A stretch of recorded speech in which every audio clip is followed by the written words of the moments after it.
Ravi de vous retrouver sur la chaîne Géopolitique pour vous informer des derniers développements en cours en Afghanistan. On attend toujours la formation, l'annonce d'un gouvernement qui pourrait être un gouvernement d'union nationale.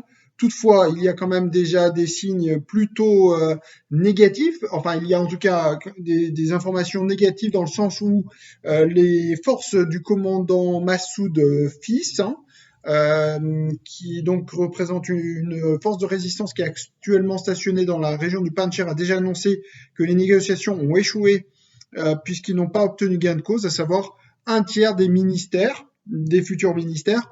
Or, pour les talibans, il faut dire qu'ils ne représentent pas une force militaire suffisante pour qu'ils obtiennent un tiers des ministères. Très clairement, les forces du commandant Massoud Junior ne sont absolument pas équivalentes à celles de son père, Ahmed Shah Massoud, avec l'Alliance du Nord, ne représentent pas du tout le même danger.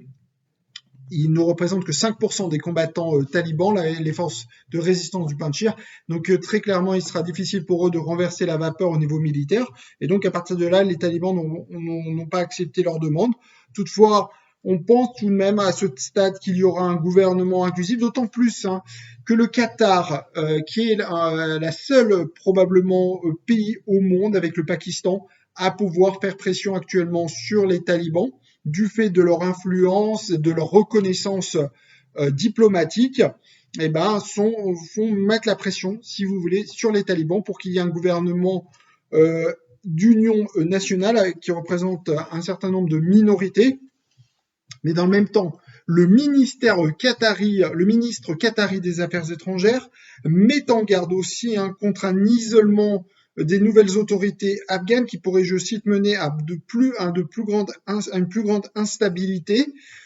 Et notamment, le Qatar souhaite reprendre le plus rapidement possible les vols humanitaires avant de reprendre peut-être des vols civils, commerciaux, car en fait, le pays, désormais, il faut bien le dire, n'est quasiment plus ravitaillé en nourriture et en nourriture et en biens médicaux, ce qui fait que les hôpitaux, les magasins, tout simplement, commencent à souffrir de graves pénuries alimentaires, ce qui entraîne ipso facto évidemment une immense inflation des prix. On parle déjà d'une cinquantaine de pourcents d'inflation sur les légumes, les biens, et dans le même temps, en plus, les salaires ne sont pas payés. Puisque comme je vous le dis, comme on le dit souvent sur cette chaîne depuis déjà une semaine, les réserves financières de l'Afghanistan détenues aux États-Unis sont gelées, donc il n'y a plus de possibilité de payer les fonctionnaires. Alors, qui va désormais aider l'Afghanistan à pouvoir payer les salaires des fonctionnaires, des soldats et autres? Peut-être justement le Qatar, puisque le Qatar est vraiment l'allié des talibans. En fait, ce qui se passe, c'est que depuis 2013, d'ailleurs à la demande des États-Unis, ils ont ouvert un bureau de représentation des talibans donc au Qatar, justement pour avoir un levier diplomatique sur les talibans.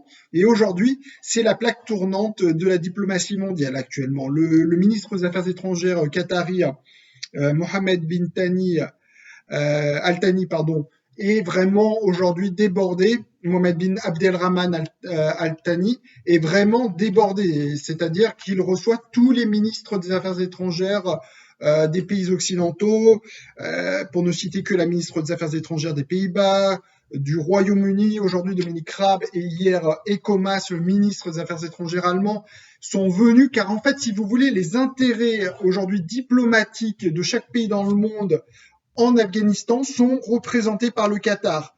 Comme par exemple les intérêts américains en Iran sont représentés par la représentation diplomatique suisse en Iran. Ben c'est désormais le Qatar qui assure, mais cette fois au niveau mondial, puisque sauf quelques pays qui ont maintenu leur représentation diplomatique, comme la Turquie, la Suisse, la Turquie, la Russie et la République populaire de Chine, mais pour les autres pays, ils n'ont plus de représentation diplomatique en Afghanistan, et tout simplement, ils utilisent la courroie de transmission qatari pour leurs intérêts diplomatiques et autres en Afghanistan. Donc on voit qu'aujourd'hui, ce pays de seulement 2 millions d'habitants est véritablement plus que sollicité diplomatiquement, mais également humainement, j'allais dire, puisque 40% des évacués d'Afghanistan se trouvent toujours au Qatar, puisque le Qatar, outre qu'elle abrite la la représentation, l'unique représentation diplomatique au monde des talibans, eh ben, a aussi la plus grande base états-unienne au monde, la plus grande base américaine au monde. C'est tout le paradoxe qatari, je vous le pouvais pas dire.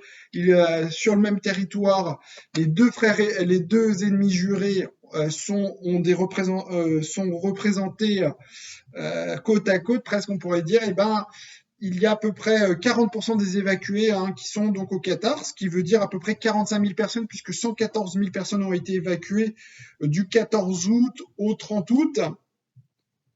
Donc on voit que le Qatar est extrêmement actif et 2 avions ont décollé du Qatar vers l'Afghanistan pour faire une évaluation technique.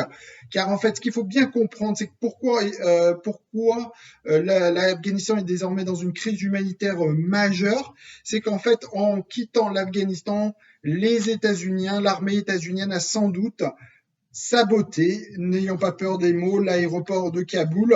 Et donc aujourd'hui, il est, d'après les experts techniques qui sont venus du Qatar, inutilisable. Il convient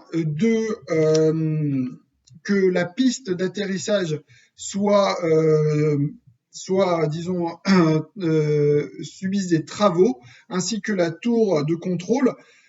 Donc voilà, aujourd'hui, on ne sait pas quand ces vols humanitaires pourront reprendre.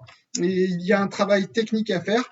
Et il faudra donc aujourd'hui aussi savoir pourquoi, un jour peut-être savoir pourquoi les Américains, avant de partir de l'Afghanistan, ont décidé de saboter l'aéroport de Kaboul, un bien stratégique pour maintenir, pour relier l'Afghanistan au reste du monde. Mais pour l'heure, en tout cas, ce départ des troupes américaines a pour conséquence une crise humanitaire du fait que le pays, comme on pouvait le craindre, est désormais totalement coupé du reste du monde. Mais le Qatar assure que peut-être d'ici 1 ou 2 semaines, des vols humanitaires pourraient être en mesure de pouvoir atterrir à l'aéroport de Kaboul. C'est tout le mal qu'on souhaite pour l'Afghanistan. Et en tout cas, sur cette chaîne, on va continuer de suivre les derniers développements en Afghanistan.